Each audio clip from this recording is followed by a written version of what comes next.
Over the last few years, countless individuals have mysteriously vanished along major highways across the United States, particularly in areas known for high crime rates and human trafficking.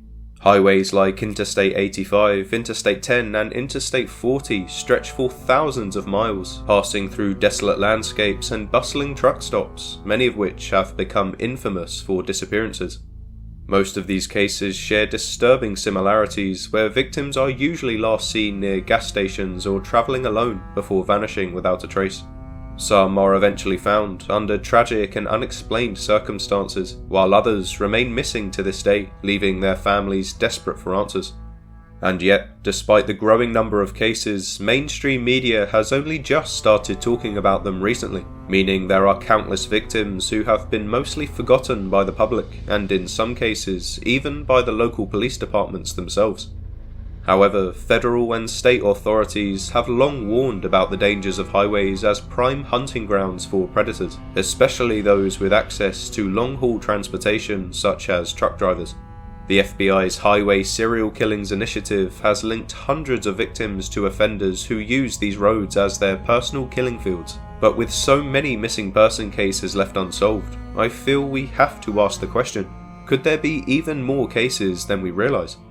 Well, in this video, I'll be attempting to answer this question by exploring some of the most chilling disappearances that are tied to highways across the United States, cases that may be connected in ways that have yet to be fully uncovered. So without further ado, let's get into the first case.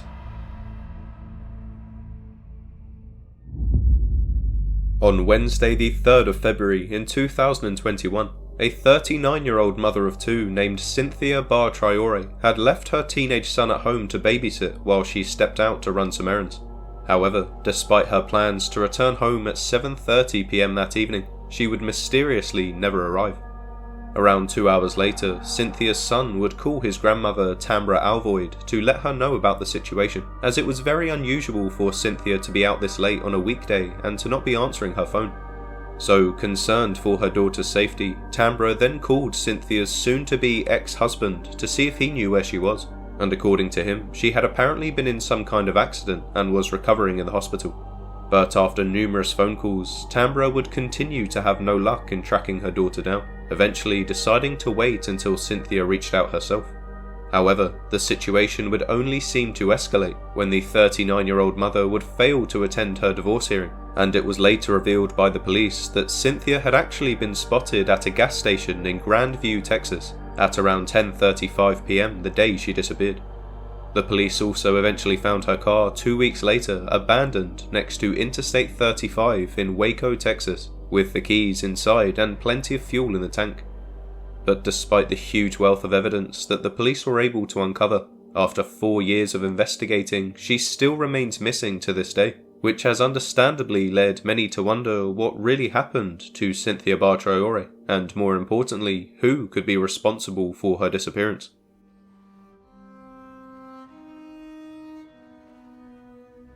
But this is far from the only case involving a person who was last seen at a gas station, never to be seen again, as on Sunday the 13th of December in the year 2020, just 2 months before Cynthia would disappear, a 21-year-old Texas State University student named Jason Landry left his San Marcos apartment to drive home to Missouri City, Texas, for the holidays. However, despite his plans to arrive later that night, he would mysteriously never make it. Just after midnight, Jason's car was discovered crashed and abandoned along a remote road near Lulling, Texas. His belongings, including his phone, wallet, and even the clothes he was wearing, were found scattered along the roadside, but there was no sign of Jason himself. Hours later, when Jason failed to arrive home, his family grew concerned. His father, Kent Landry, immediately began making calls, trying to retrace his son's steps. However, there were no clear answers. Authorities suggested that Jason may have been disoriented after the crash and wandered off into the rural landscape, but search efforts, including helicopters, search dogs, and volunteers, found nothing. As the investigation continued to unfold, unsettling details emerged. It was revealed that Jason's last digital footprint placed him near the intersection of Salt Flat Road and Highway 86, an area popular with truckers and known for its desolation at night. The absence of footprints leading away from his car and the lack of any confirmed sightings left many questions unanswered. However, despite over 3 years of investigations, Jason Landry remains missing to this day, with authorities suspecting he may have gotten lost. But with no trace of him since, the public are questioning whether Jason and Cynthia could have fallen victim to the same kind of predator. Well, the truth is, highways have long been hunting grounds for serial killers, and law enforcement knows this. In fact, the FBI's Highway Serial Killings Initiative was created in 2009 to investigate hundreds of murder cases linked to highways across the US. But this problem certainly isn't new. One of the first known trucker serial killers was Wayne Adam Ford, a long-haul driver who murdered women and confessed in 1998. Then there was Keith Jesperson, the happy face killer, another trucker who taunted police with confessions after taking the lives of multiple women in the 1990s. These men and many others used their mobility to kill without raising suspicion, and the peak of their activity was the 1980s and 1990s, when truckers roamed without digital tracking or cameras at every turn. But even today, with technology and heightened awareness, it's still unfortunately happening. Truck drivers have a unique advantage as they move across state lines constantly. A killer who works as a trucker can abduct someone in one state and dispose of them in another, making it almost impossible for law enforcement to connect the dots. So this is exactly why the FBI started the Highway Serial Killings Initiative, which has identified more than 750 murder victims linked to highways.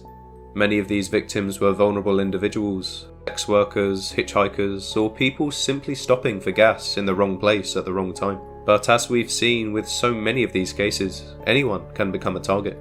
Cynthia Bah-Traore wasn't a hitchhiker, and Jason Landry wasn't a runaway, so why are they missing?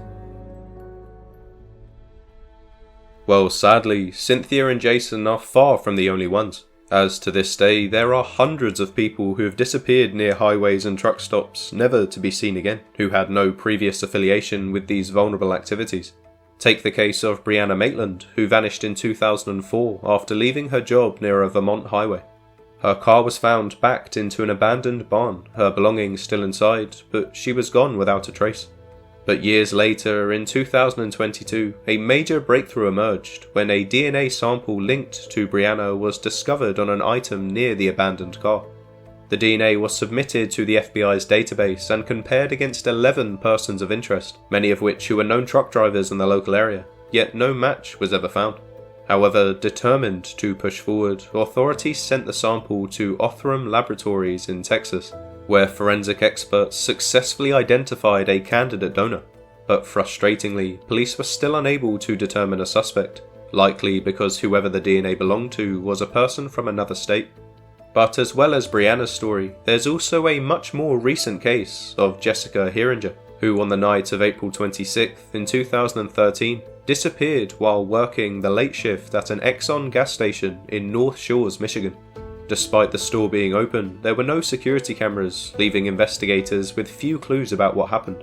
Jessica was last seen by customers around 11 p.m, but when police arrived minutes after her disappearance, they found her belongings, including her purse and car, left behind as if she had been abruptly taken, and a small amount of blood was also discovered outside the gas station, further fueling suspicions of foul play.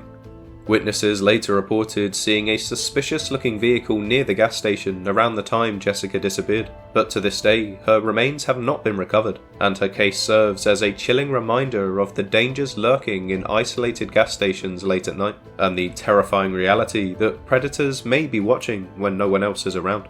So getting back to the topic of this video, the fact is, these cases span decades, and they all have one thing in common, with only very rare occasions of having a happy ending.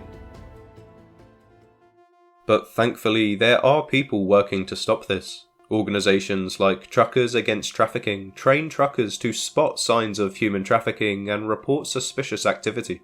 Since its founding, the organisation has helped law enforcement rescue hundreds of victims from potentially deadly situations.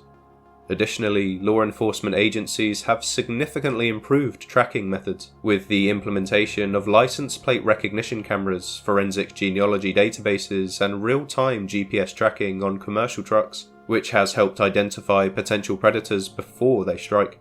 Also, programs like the National Crime Information Center are also playing a key role in connecting missing person cases across state lines. Some states are even installing more security cameras at rest stops and major highway intersections, making it harder for criminals to go unnoticed.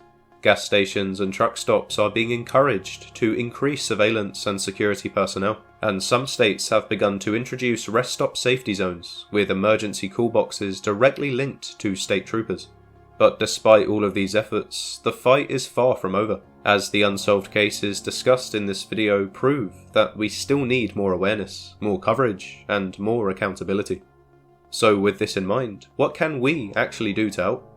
Well, firstly, the more people who know about these cases, the better chance we have of keeping pressure on authorities to continue investigating. So make sure to share this video and others like it to help spread awareness. Secondly, if you drive cross-country or regularly visit truck stops, make sure to stay vigilant.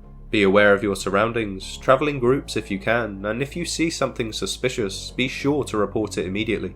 And lastly, if you or someone you know has any information on Cynthia Bah-Traore, Jason Landry, or any other missing person case, please contact the appropriate authorities, as even the smallest tip could make a difference. But anyway, with that, I think I'll leave this video here. If there are any other cases that I didn't mention that could also be related to truck driver serial killers, and you feel they are worth exploring, please let me know their names in the comments, as I think it would be useful to continue documenting as many cases as we can, to hopefully draw more attention to this troubling situation. But until then, thank you so much for watching, and make sure to subscribe for further updates on these stories. Also, if you found this video interesting, feel free to check out the video on screen now, which covers the controversial reality of Interstate 85, a highway that is linked to numerous cases of abductions and missing people.